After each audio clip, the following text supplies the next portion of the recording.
Saúde, amada igreja, com a graça e a paz do nosso Senhor e Salvador Jesus Cristo, o Rei dos Reis, o Filho do Deus vivo. Amém?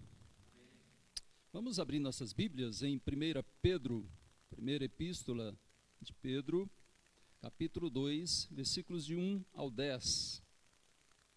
Estamos no nosso quarto Consolidando Famílias.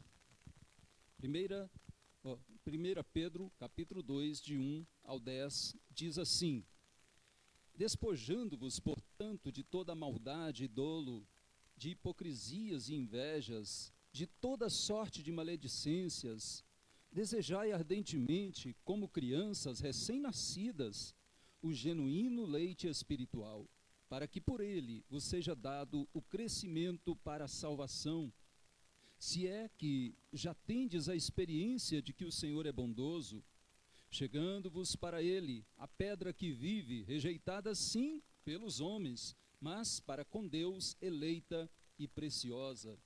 Também vós mesmos, como pedras que vivem, sois edificados casa espiritual, para serdes sacerdócio santo, a fim de oferecerdes sacrifícios espirituais agradáveis a Deus, por intermédio de Jesus Cristo.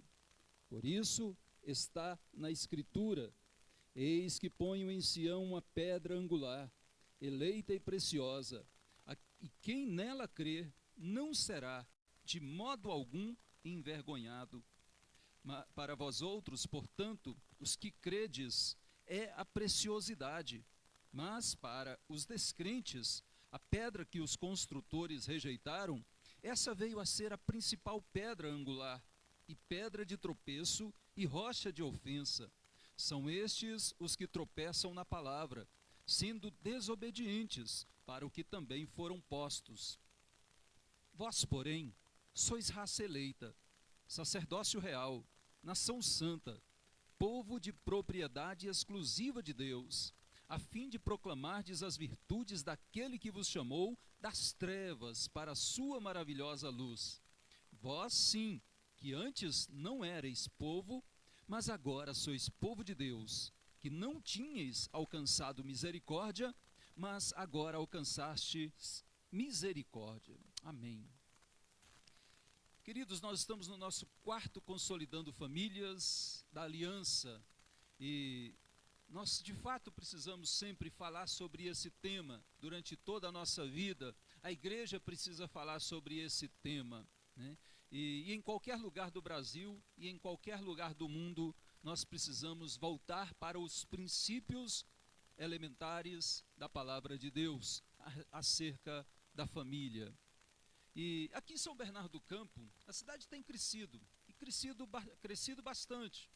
Na verdade, mesmo que famílias se mudem daqui, nesse período difícil de crise, por causa não só da pandemia, mas do fechamento de fábricas, de montadoras, algumas vão embora. Mas muitas vêm para cá, se mudaram e continuarão mudando para a cidade de São Bernardo do Campo. Apesar da crise, muitas construções, muitas casas, prédios têm sido levantados, edificados, iniciados aqui nessa cidade. E são muitos os edifícios e condomínios que são confortáveis. Nós passamos por aí um pouquinho, nós vamos ver lugares com quadras esportivas, parquinhos de crianças, né? Academia, sauna, coberturas, cada condomínio, cada prédio maravilhoso, com segurança. Mas eu pergunto, de fato, essas famílias que estão aqui hoje, elas estão preocupadas apenas, não só aqui, mas em todos os lugares, preocupadas também com as coisas espirituais? Além das perspectivas horizontais, conforto, segurança, tranquilidade, lazer, tudo isso nós vimos nesses condomínios novos que aparecem por aí, principalmente os maiores. Será que também as igrejas têm se preocupado com essas famílias que chegam à nossa cidade, chegam à nossa vizinhança muitas vezes, preocupadas não apenas com os dízimos delas, né, preocupadas em pastoreá-las, em conhecê-las, ou elas chegarão e ficarão ali isoladas. Elas chegarão e não terão, de fato, uma experiência de comunhão com Deus, se depender de nós, se depender da igreja. Queridos, uma pergunta que eu sempre faço, né, para os meus irmãos em Cristo, quando eu estou fazendo um aconselhamento pré-nupcial, né, por que você acredita que o seu casamento, que a sua família vai ser diferente das demais? Por que você acredita que a sua família não se desfará como tantas outras têm se desfeito e tão rapidamente nos nossos dias? Às vezes, o casal de noivo leva logo um choque, né? Como pode? Eu nem casei ainda, o pastor já está perguntando se eu creio que eu vou ficar casado durante muito tempo. Eu sei, irmãos, o desafio é grande, mas considerando o número de divórcios que estão acontecendo, o número que está acontecendo nos nossos dias, é muito grande. Se nós olharmos para a nossa realidade, vamos supor a nossa igreja pequena, que ela pode servir apenas como um exemplo do que acontece no mundo inteiro. Apenas recentemente nós tivemos pelo menos 6 divórcios, de todos os presentes, todos eram membros da igreja. Ou seja, pelo menos 12 pessoas, fora os filhos. 12 famílias destruídas, 12 famílias divididas, só agora. Eu estou falando só depois que eu cheguei na igreja. E os anteriores? E por que então, nessa proporção tão grande, por que o meu casamento, a minha família, vai ser diferente? É uma pergunta desafiadora. É uma pergunta que precisa ser feita antes de dar o passo para o casamento, para que as pessoas considerem a seriedade que é a formação de uma família. E eu pergunto, e o seu? Por que você acha que a sua família resistirá diante das diversificadas tentações do inimigo, dos diversificados ataques do maligno contra a sua vida, contra o seu casamento, contra os seus filhos? Porque o inimigo é o mesmo, Deus é o mesmo ontem e hoje, mas o inimigo também, e ele continua astuto, ele continua sutil, ele continua entrando dentro das casas, dentro dos lares e fazendo um grande estrago. Por quê? Você acha que a sua família, que o seu casamento será diferente e não será atingido por essas crises? E eu estou falando aqui, eu incluo pastores, incluo presbíteros, porque a minha casa sofre ataques constantes. Talvez a liderança sofra mais ataques ainda. Os presbíteros sofrem muitos ataques na sua vida familiar, os diáconos, os líderes, quem está à frente. Mas por quê? Eu sei que Deus quer que a minha família seja forte. Deus quer que a sua família seja uma família forte. Ele não deseja que você somente resista, somente sobreviva, empurrando aos trancos e barrancos. Mas Ele quer que você vença, que a sua família permaneça e permaneça inabalável. Os ataques vieram, estão vindo e virão. Não ignoremos essas questões, que nós estamos em meio a uma batalha espiritual ferrenha. E a nossa família é alvo, porque o alvo é atacar Deus, é atingir a Deus e o propósito de Deus no todo, em Cristo e na família. Então a família, quando ela estiver fragilizada, vulnerável espiritualmente, ela vai ser desfacelada, ela vai ser um alvo fácil para o inimigo. E ainda que ela seja de fato uma fonte de bênção para a minha vida, é isso que Deus quer, que ela seja uma fonte de bênção para a minha vida, para a minha família, para os meus vizinhos e para toda a sociedade. É isso que nós queremos ouvir, ler e ver nesse texto. Eu sei que o objetivo levantado com relação à família é elevadíssimo. Eu não posso banalizar, eu não posso tratar a família na perspectiva dos nossos dias, na perspectiva da sociedade atual. Eu preciso tratá-la no ponto de vista bíblico. E é elevado, é desafiador para todos nós. Isso nos humilha, Isso humilha o pastor, isso humilha os presbíteros, isso humilha cada cristão. Porque o nosso alvo é elevadíssimo, é a perfeição. Mas é esse que nós devemos olhar, é com esse que nós devemos nos comparar. Pedro, aqui nesse texto, semelhante a outros escritores da Bíblia, ele está falando aqui está falando da casa espiritual. E ao falar dessa casa espiritual edificada em Cristo, ele de fato se utiliza de elementos que são comuns na vida familiar, como isso acontece no decorrer da Bíblia toda. Isso ele usa tanto no sentido estrutural quanto no sentido orgânico, para mostrar que a família tem uma relação espiritual com toda a nossa vida eclesiástica, com a nossa vida pessoal, com a nossa vida social. A família é a célula máter da sociedade, nós sempre temos repetido isso, que é um princípio escriturístico. Esse texto aqui fala de crianças recém-nascidas, fala de alimento, de crescimento, de edificação, de diferentes tipos de pedras, de construtores. Aqui vai trabalhar de tudo, implicando que, então, que a edificação de uma família forte passa por uma vida espiritual forte. A edificação de uma família forte passa por uma vida espiritual forte. E é esse o nosso tema de hoje. Uma família espiritualmente forte. Lembrando que esse é um alvo elevadíssimo, não é mediano e nem abaixo da média. O ponto de vista bíblico é elevadíssimo para a família. Nós não temos famílias perfeitas, nem aqui e nem nas escrituras.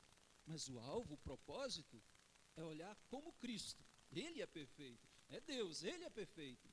A sua palavra é perfeita, então nós temos que nos espelhar nela, ter ela como a nossa direção e não o que acontece ao nosso redor. Então, amados, uma família espiritualmente forte, em primeiro lugar, ela tem sólidos fundamentos espirituais. Vamos repetir? Ela tem sólidos fundamentos espirituais. Para a construção de uma casa ou de um prédio, é preciso então ter um bom fundamento. Nós sabemos bem disso. Temos aqui pedreiros e qualquer um, até um leigo, sabe que não dá para construir uma casa ou um prédio, muito menos, sem ter um bom fundamento. E para isso nós precisamos da avaliação do local, não é verdade? Precisamos saber se aquele lugar não é pantanoso, se é arenoso, se o nível dele vai dar uma boa construção, como deverá ser erguida essa construção, se aquela área pode ser construída, se ela é legalmente possível de construção, porque lá no Distrito Federal, eu lembro, e também no entorno, muitas construções foram levantadas em terrenos irregulares, em áreas de proteção ambiental, e muitas casas foram derrubadas, muitas, mansões. Tem um setor lá em Brasília, que é chamado Vicente Pires, doía no coração ao ver casas tão belas sendo derribadas. O governador mandava a GFIS, que era a GFIS de lá, ir com o trator e derrubava uma atrás da outra. Casas prontas, belas, e também derrubavam barracos, derrubavam casas pequenas também, muitas moradias. E eu creio que aqui em São Bernardo não é diferente, com um crescimento tão acelerado, muitas residências também começam em lugares que são irregulares, que não são autorizados e correm risco. Mas é preciso então fazer uma avaliação do local, é preciso fazer uma avaliação do material, se o material é de primeira qualidade, se o projeto para construção é um projeto de primeira qualidade, se o serviço que será executado nessa construção será um serviço de primeira qualidade, porque todos são necessários, o material, um bom projeto, um bom serviço, um bom empregado, porque se tiver bom material, mas não tiver um bom projeto, não vai sair. E se tiver tudo e não tiver um bom serviço, um bom pedreiro, um bom trabalhador, não vai sair uma construção boa. É preciso levar em consideração todos esses pontos. Assim também, amados, A família precisa de sólidos fundamentos espirituais. Não se trata de mera religiosidade, de apenas frequentar a igreja ou igrejas, como tantos fazem, né? Às vezes querem frequentar tantas igrejas, ou é possível também ser religioso, assíduo, frequentar a igreja assiduamente e, no entanto, ainda ver a sua família se acabar. É possível. Isso, não ser religioso, não significa estar fundamentado solidamente espiritualmente. É possível ser uma pessoa de oração, membro da equipe de louvor, ser um líder da igreja, até o pastor da igreja. É possível ser tudo isso, mas com a sua família fundamentada sobre material de baixa qualidade, misturado, material inadequado. Eu sempre, quando vou falar de edificação e de construção, eu lembro do Palace 2.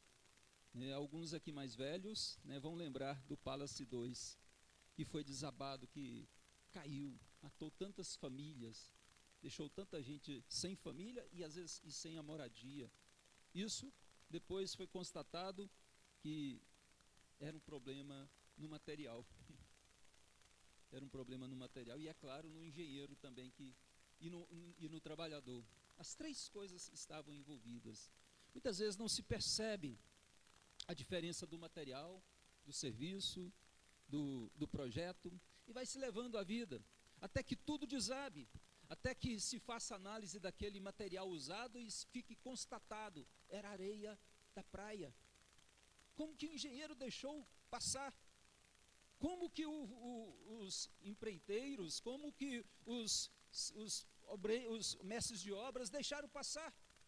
Areia de praia, qualquer um sabe que ela não serve para a edificação de uma casa,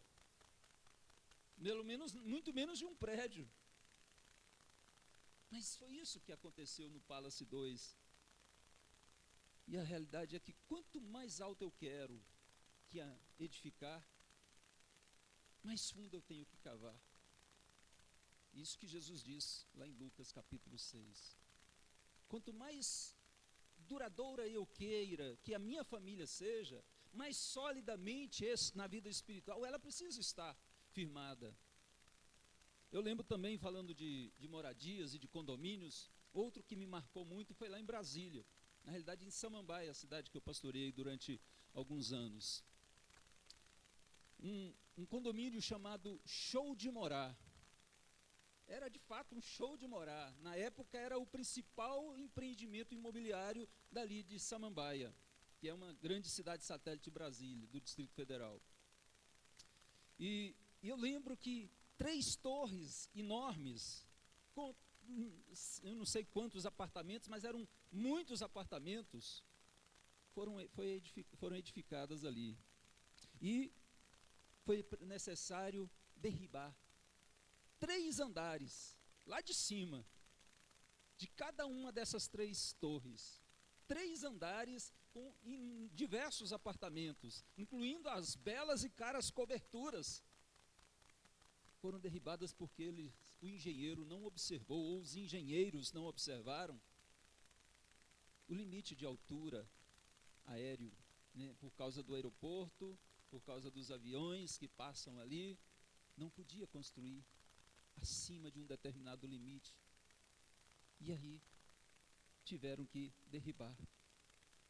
Para que uma família espiritual, para se edificar uma família espiritual forte, é preciso levar em consideração também, além dos aspectos terrenos, além dos aspectos fundamentais, as questões lá de cima.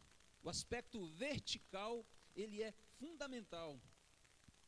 Ou seja, desde a sua base até o alto. A nossa vida, a nossa família deve estar ligada aqui na terra, sim, tendo fortes, sólidos fundamentos aqui, mas sempre numa perspectiva vertical, nunca só horizontal. Lembremos disso.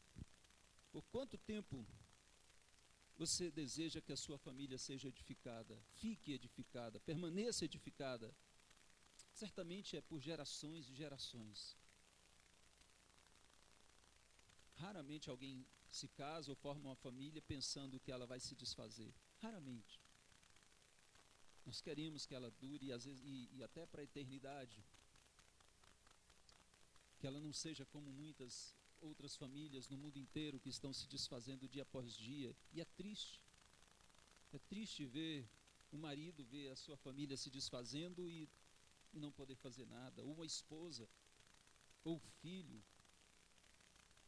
É triste, é difícil. Todos sofrem quando isso acontece. Mas é preciso fundamentar bem, então, a nossa família. Eu digo que um princípio bíblico é de que um abismo chama um outro abismo. O salmista diz isso. Um pecado chama outro pecado. E eu digo, um divórcio chama outro divórcio. É uma questão empírica, observada por mim mesmo, mas eu creio que isso vai ter respaldo se alguém fizer um estudo. Quando começa a ter um divórcio na família ou na igreja, parece que abre a porta. Ou melhor, abre a cancela, vamos dizer assim. E aí passa a boiada toda. É muito triste isso, mas um abismo chama outro abismo, um pecado chama outro pecado, um divórcio vai chamando outro divórcio. Então, quando eu preciso fundamentar a minha família, eu preciso pensar não somente em mim, não somente no que me interessa naquele momento, mas nos meus filhos, na sociedade, na igreja, nos meus outros familiares e, acima de tudo, em Deus. Qual é a vontade de Deus? Geralmente o divórcio acaba porque a pessoa não quer saber da vontade de Deus. Ele chega porque a vontade de Deus é deixada de lado. 3 pedras vivas são colocadas aqui como fundamento pelo apóstolo Pedro. 3 pedras vivas fundamentais para a edificação de uma vida espiritual na família. E elas farão toda a diferença para mim e para você. A primeira pedra viva é a palavra de Deus, que ele diz no versículo 23 do capítulo 1, né, ele vai dizer que a palavra de Deus é aquela que vive, é a pedra viva, e Hebreus vai dizer que ela é viva e eficaz, é mais cortante do que qualquer espada de 2 gumes, essa palavra de Deus. E ela diz aqui que ela é eterna, no versículo 23 e no versículo 25 do capítulo anterior, do contexto aqui. Ele vai dizer que essa palavra ela é eterna, ela permanece. As demais coisas passam, mas a palavra de Deus não, ela é permanente. Os métodos antigos de construção, eles passam. Alguém aqui lembra de construção de adobe? Talvez alguns aqui vão lembrar ainda, lá no interior. Tinha muitas. Eu ainda peguei muitas construções de adobe, barro misturado com palha, de madeira, construções diversificadas. Isso muda. Hoje eram com pedras grandes, você via as pedras gigantescas servindo como base. É claro que hoje ainda usa-se pedra em algumas construções, né? Eram diferentes. Hoje nós temos casas de vidro, né? Casas feitas de containers, casas feitas de ferro puro, né? Ou de drywall. Nós temos diversificados modelos. Então, os métodos, os materiais mudam no decorrer do tempo para a edificação de edifícios e de casas. Mas nós podemos entender aqui que os métodos seculares também mudam para a edificação de famílias. Nós vamos ver nos nossos dias, muito comum, cada um cônjuge na sua casa separada. Você já deve ter ouvido isso. Para nós que somos cristãos e temos um princípio de valores familiares bíblicos, isso nos é muito estranho. Mas há um cônjuge morando num lugar e o marido num lugar e a mulher no outro. Mas são casados. Nós vamos ver também famílias se formando. Eu quero me unir com você só para ter um filho. Vocês já ouviram alguém assim, uma apresentadora, né? Só para ter o filho. Ou um outro apresentador famoso que faleceu há pouco tempo, que tinha uma família de aparência. A esposa não era esposa, porque ele tinha um homem. Esse tipo de família, e hoje com a ideologia de gênero, As famílias estão completamente distintas. Eu não estou falando aqui para poder pesar sobre nós, porque isso nos humilha e deve nos humilhar. Nós vamos ver hoje avós criando filhos, e não é um caso ou outro, é um número gigantesco. Graças a Deus por essas avós. Louvado seja o Senhor por essas avós. Se não fossem elas, esses filhos estariam como tantos outros por aí, que não têm as avós, ou os avós. Mas isso mostra-nos como os métodos de construção, de edificação de famílias seculares, eles têm mudado, e dia após dia, e vai se tornando cada vez mais uma oposição, tendo um distanciamento da palavra de Deus. Mas a palavra, amados, ela não passa. Os métodos, é estranho às vezes a gente olhar e ver o mundo legalizando o pecado, dizendo, isso não é pecado, isso é normal, isso a lei permite. É um pouco estranho, mas eu, particularmente, conhecendo as Escrituras e o que a Bíblia fala sobre o final dos tempos, eu não estranho tanto. Eu estranho a igreja fazer isso. Eu estranho é quando a igreja se torna permissiva, negocia os valores cristãos e adapta a palavra aos seus tempos, às suas ideias. Isso sim é triste, e também está escrito que até dentro da igreja faltará fé, até dentro da igreja faltará amor nos últimos tempos. Por isso nós temos que observar o que as Escrituras nos dizem, para que nós não fujamos do foco do nosso alvo principal. Isso não é um legalismo. A palavra de Deus, ela é permanente. Legalismo é quando manda todo mundo para o inferno, né? A minha família é perfeita e a sua não é. Não, nós não temos famílias perfeitas aqui na terra. Não temos. Pelo contrário, nós, como cristãos bíblicos, nós sabemos que, ainda que a nossa família falhe, ainda que eu falhe, e a nossa família vai falhar, eu vou falhar, ainda que isso aconteça, eu não vou moldar a minha vida no meu costume, na minha realidade. Eu vou continuar tendo como fundamento as Escrituras, a palavra de Deus. Eu não negociarei esses princípios, e essa é a questão fundamental. Não negociar os princípios, os fundamentos das Escrituras. Essa é a pedra que tem que estar na nossa edificação da família. Paulo diz que a família é a espada, que a palavra de Deus é a espada do Espírito. Ela tem tanto o aspecto protetor, como também de enfrentar, de lidar com o nosso adversário. Mas quando eu adapto, quando essa palavra é diluída, quando essa palavra é desprezada, ela não nos servirá de segurança. Ainda que eu leia essa Bíblia, ainda que eu tenha versículos gravados na minha mente, ainda que eu coloque na minha camiseta, ou no meu carro, ou na minha casa, um versículo, um salmo, alguma coisa, se essa palavra está sendo diluída, está sendo de fato desprezada, ela não servirá como proteção. Pelo contrário, Pedro vai dizer que ela vai servir de tropeço, vai servir de testemunho contra nós. No versículo 8 ele diz, são estes os que tropeçam na palavra, sendo desobedientes para o que também foram postos. Então, amados, é preciso entender sobre o fundamento. Tendo a palavra como fundamento da minha família, ela não estará à mercê das filosofias deste mundo, dos ensinamentos deste século, ou mesmo das minhas próprias ideias e vontades. Se a minha vontade é contrária à palavra de Deus, eu obedeço a palavra de Deus. Importa obedecer antes a Deus do que aos homens. Importa obedecer antes a Deus do que a mim mesmo, do que ao meu próprio coração. E isso é fundamental. Isso é que solidifica o crescimento, a edificação de uma família espiritualmente forte. A palavra, sem negociá-la, sem abrir mão, ela é fiel.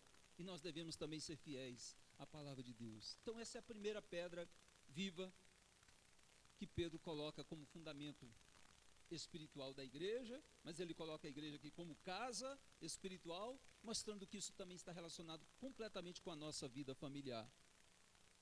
Em segundo, a segunda pedra viva é Jesus Cristo.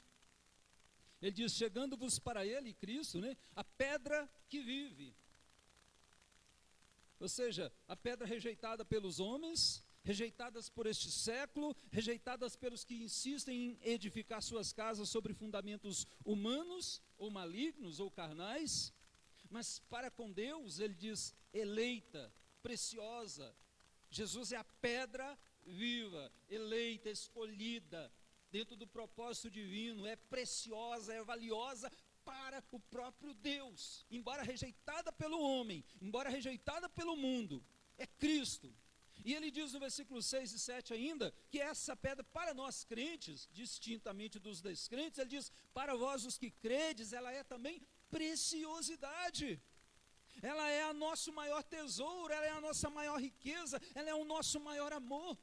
Cristo é o fundamento, eu tenho que amar a Cristo acima de todas as coisas. E ele diz aqui que de modo algum serão envergonhados os que nele creem. Os que estão fundamentados em Cristo, na sua obra, na sua graça maravilhosa. Não serão envergonhados jamais. Ou como o salmista diz lá no Salmo 127, no último versículo, né? Falando sobre o homem que teme a Deus e edifica a sua família, ele diz que, de fato, quando pleitear com os inimigos à porta, não serão envergonhados.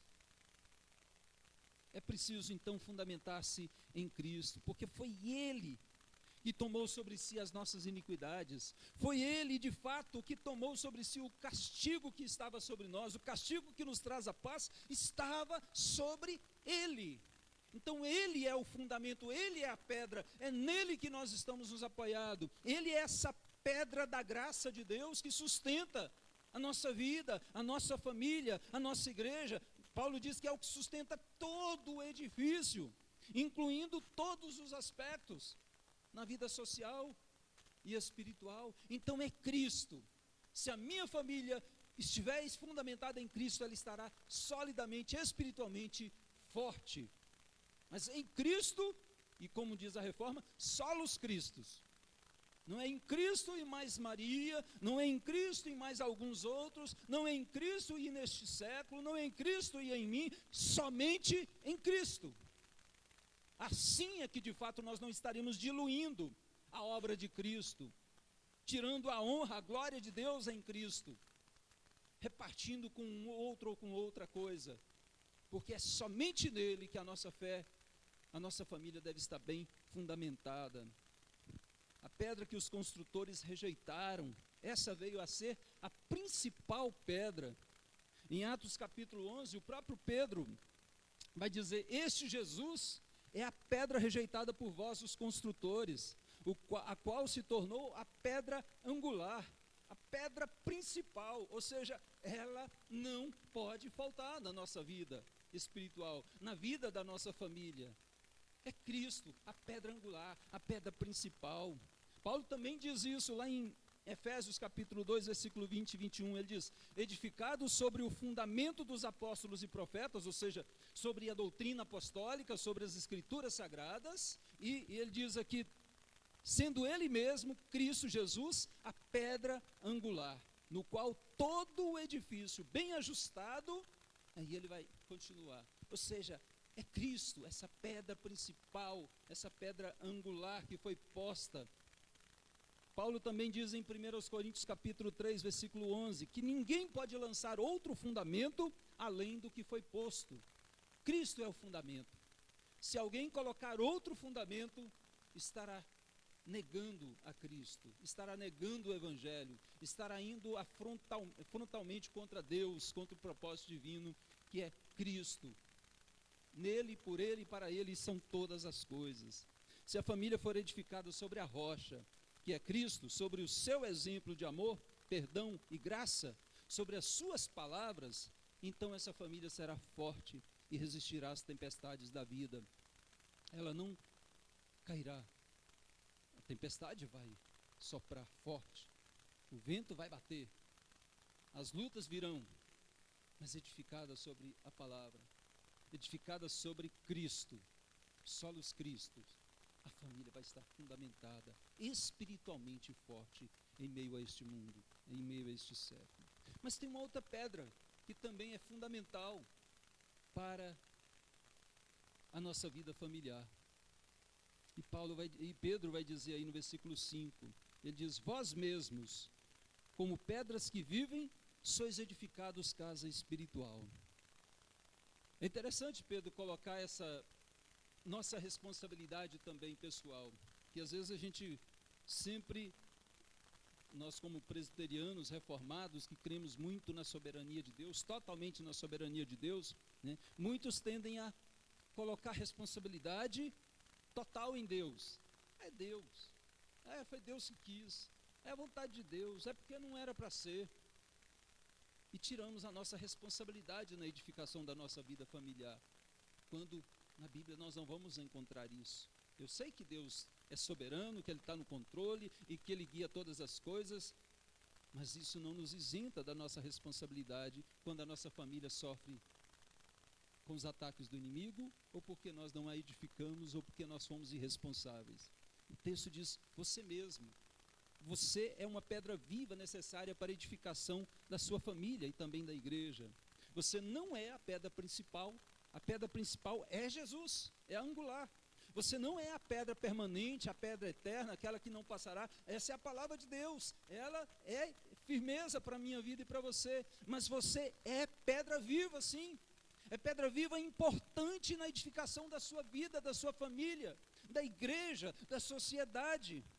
Você não é e não tem que querer ser como os outros, muito menos como aqueles que desistiram do casamento, desistiram da família, desistiram dos filhos, desistiram da aliança com Deus, da aliança até que a morte os separe. Muitos desistiram, mas você é diferente, o cristão é diferente, e ele precisa entender a sua posição, onde ela está fundamentada.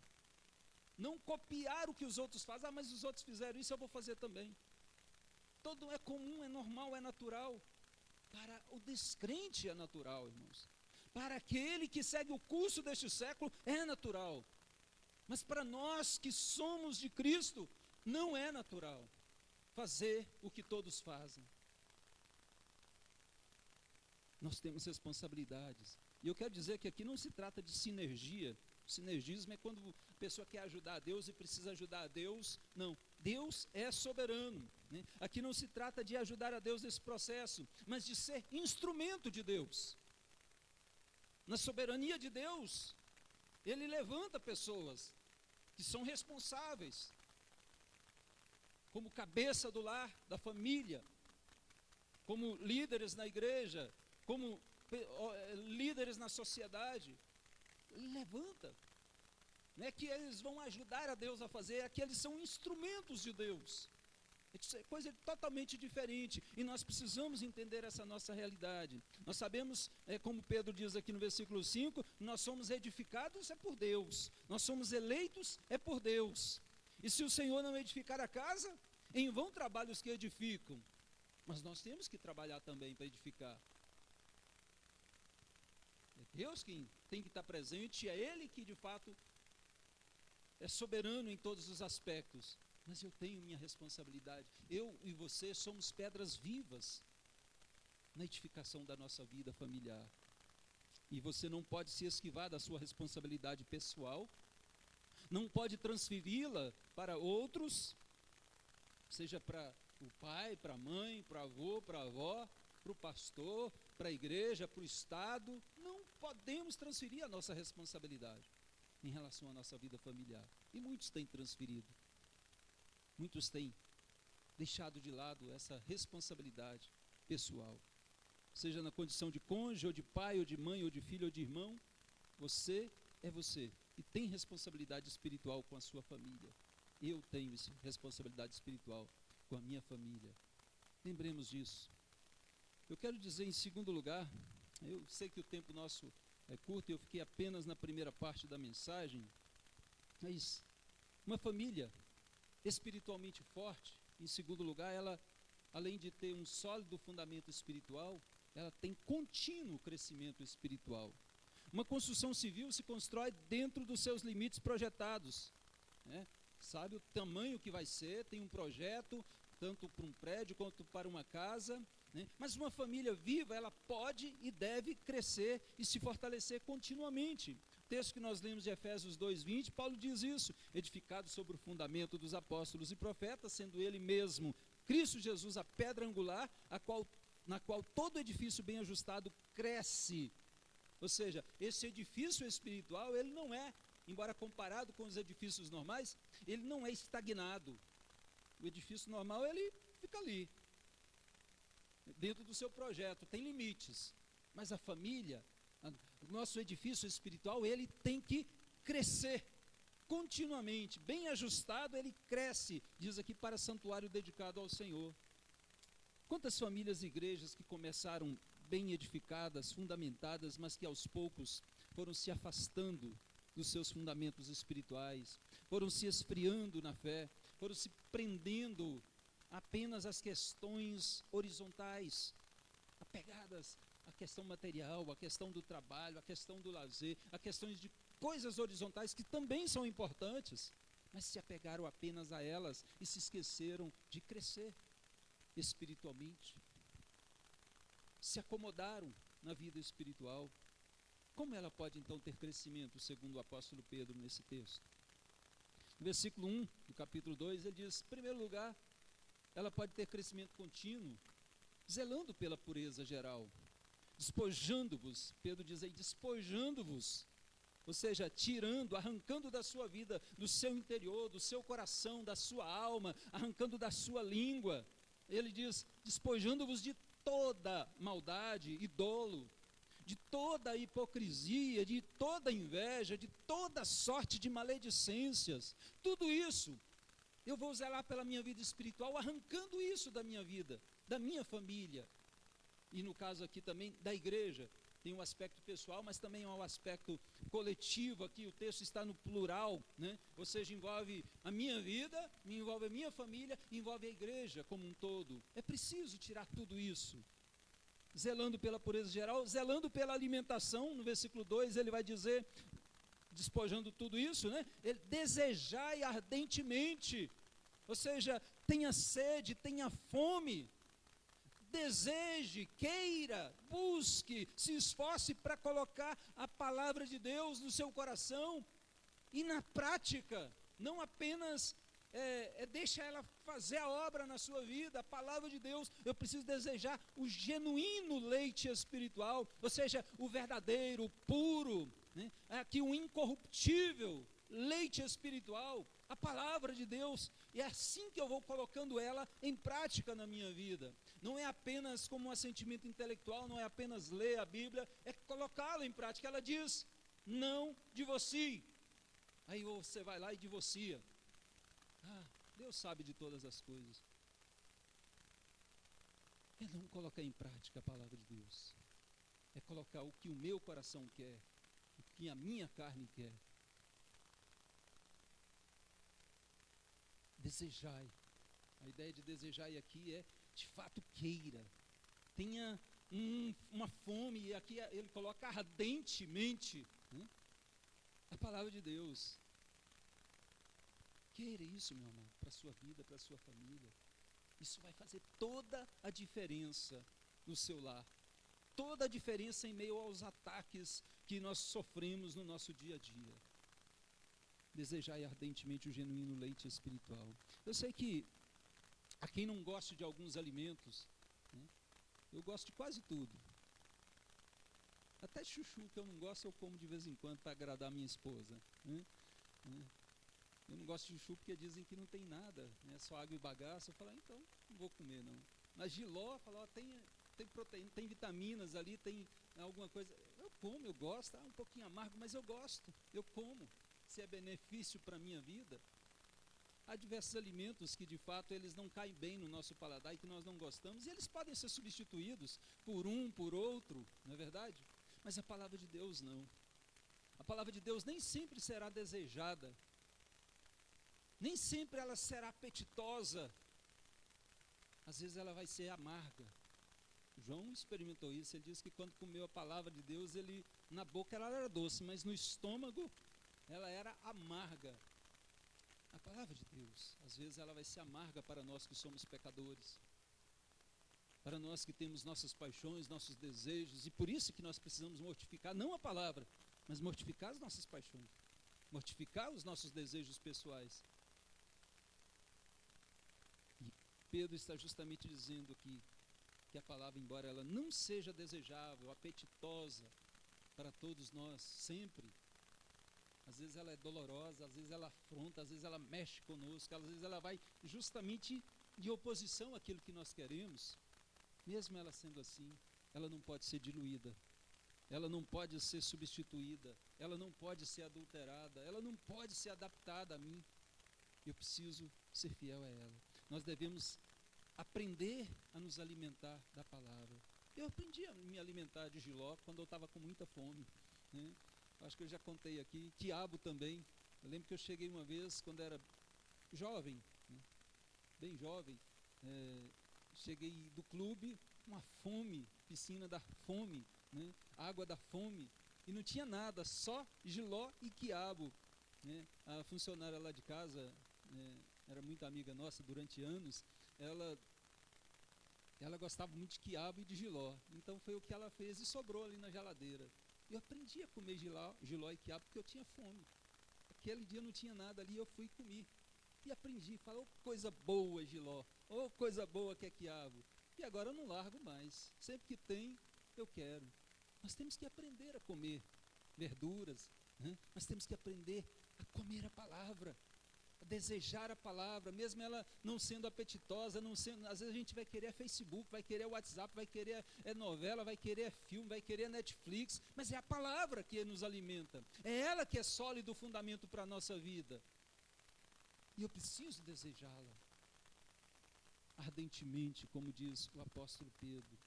Ela é indispensável tanto na base quanto no desenvolvimento da família, a qual precisa se alimentar para crescer.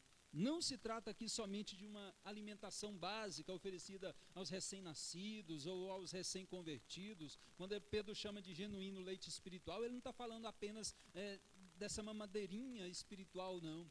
Ele está falando de fato que a palavra é um alimento consistente, é o que nós mais precisamos e necessitamos para a nossa vida, é algo que deve ser contínuo. Assim como eu preciso me alimentar, não uma vez só na vida, não uma vez só na semana ou no mês, ou mesmo uma vez só no dia, eu preciso alimentar sempre. Ele está dizendo na palavra também. Se você quer ter uma família solidamente edificada, alimente-se da palavra continuamente. Esse é a perspectiva aqui do texto. E o finalizando, ele diz, zelando pela comunhão com Deus. Ou seja, como é que eu posso ter esse contínuo crescimento? Zelando pela pureza, despojando de tudo, zelando pela alimentação espiritual, desejando ardentemente o genuíno leite espiritual, a palavra de Deus, e zelando pela comunhão com Deus. Ou seja, no versículo 4 ele diz, chegando-vos para Ele, aproximando-se dele, de Deus, de Cristo, tendo um relacionamento íntimo e saudável com Cristo, a chegar-se a Cristo, a chegar-se a Ele, e a ideia aqui inclui primeiramente o arrependimento, entender que eu estou longe, entender que eu tenho o meu pecado que me separa, e eu preciso me arrepender, ter fé, crer, confiar em Cristo, na obra de Cristo, é isso que é me achegar a Ele. E a ideia aqui é de se achegar a Ele continuamente. O tempo verbal aqui diz chegando-vos, não é chegou ou chegará, é chegando-vos. O tempo aqui é contínuo no original grego. Ou seja, chegando-vos sempre, continuamente a Deus, a Cristo. Assim é que nós vamos edificar a nossa família fundamentada na palavra. Amém, irmãos? Eu sei que ainda teria uma outra parte aqui desse texto para nós explorarmos e meditarmos, mas nós vamos finalizar por aqui hoje. Nós vamos ficar com essa lição de Deus para a nossa vida hoje. E eu quero concluir dizendo que eu quero uma família forte, edificada solidamente, com fundamentos espirituais, não apenas na perspectiva horizontal, mas vertical, ligada aqui, enraizada aqui, mas com o coração no céu. Ou seja, tendo propósitos aqui, mas estando ligado com Cristo.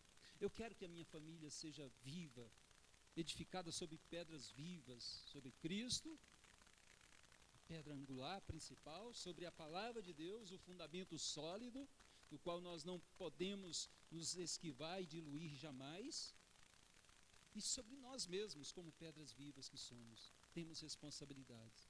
Eu quero cumprir a minha responsabilidade como cabeça do meu lar, como pai, como esposo, como filho, como irmão. Eu tenho minha responsabilidade. E eu quero ver a minha família crescendo mais e mais. Eu quero vê-la rompendo as barreiras, não apenas estagnada, não apenas sobrevivendo aos ataques do maligno, empurrando aqui, resistindo um pouquinho aqui, às vezes tropeçando ali. Eu quero vê-la crescendo. E para isso nós entendemos que precisamos crescimento contínuo, zelar pela pureza. Veja o que precisa tirar dentro da sua vida, da sua família, as impurezas. Tem coisas que estão atrapalhando. Pedro diz aqui, despojando-vos, arrancando, tirando de dentro de tudo, de você, da boca, do coração, da alma, tirando de tudo. O que for impureza, maledicência, tire, purifique o seu lar, santifique a sua vida, invista numa vida santa, porque Deus é santo, você deve ser santo. Eu vou zelar pela alimentação da minha casa, da minha família. É claro, não só fazendo a compra mensal, né, para minha família, mas alimentando do genuíno, puro, incorruptível leite espiritual, que é a palavra de Deus. Não só um dia na vida, mas sempre, continuamente. E eu vou zelar pela comunhão, a comunhão tão preciosa com o nosso Deus, a comunhão tão preciosa com Cristo Jesus, o nosso Senhor. E essa comunhão deve ser sempre contínua, sempre crescente e não estagnada. Que Deus abençoe minha vida, a sua vida, e nos dê, e nos torne uma família solidamente edificada, uma família espiritualmente forte. Nós precisamos disso, ou nós não resistiremos aos ataques que estão por aí, que irão aumentar com o passar dos tempos. Esses ataques, eles não irão diminuir. Na realidade, as famílias vão se adaptar, vão diluir, vão mudar a palavra. Mas Deus sempre terá o remanescente, sempre terá o seu povo fiel na face da terra. Que a minha vida, que a sua família esteja entre esses remanescentes, que zelaram pela palavra, que ficaram firmes em Cristo e não negociaram os princípios da palavra. Amém? Deus os abençoe. Vamos orar.